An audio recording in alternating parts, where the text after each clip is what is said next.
A billionaire stood at his daughter's grave when a barefoot homeless boy pulled his sleeve and whispered, "She's not in there. Your daughter is alive." He was ignored by everyone until the grave was reopened. David Blackstone was the kind of man who could buy anything except peace. His 6-year-old daughter Eliza vanished during a charity gala. Security cameras, cut guards, distracted. Despite a $5 million reward, no one found her. 6 months later, a body was discovered in a river. Closed casket, a white rose on top. David didn't believe it, but everyone told him to move on, so he buried her, but never found closure. 3 months later, in a rough part of town, David's limo stopped at a red light. A young black boy, skinny, barefoot, and bruised, appeared from the shadows. But instead of begging, he pointed to the newspaper in David's hand, which had Eliza's photo. With a trembling voice, he said, "That girl, I know where she is. She's alive." Security laughed it off, but David's heart dropped. The boy's eyes held something. "Truth, take me," David demanded.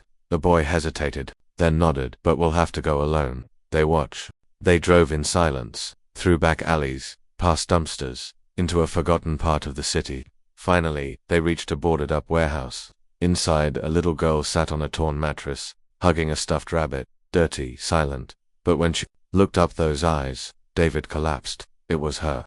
It was Eliza. She didn't speak. She just whispered, "Daddy." Turns out, she'd been kidnapped and sold. But this boy Zayden had found her hiding, scared and starving. So he protected her, fed her, kept her secret. While the world forgot her, a homeless child became her guardian angel. Authorities arrested the criminals the next day. David offered Zayden millions, but the boy didn't want money. He asked one thing: "Can I go to school like normal kids?" David wept. "You're not going to school as a normal kid. You're going as my son." Today, Zayden and Eliza live together, siblings by fate. The boy who had nothing became a billionaire's son, not because he asked, but because he cared.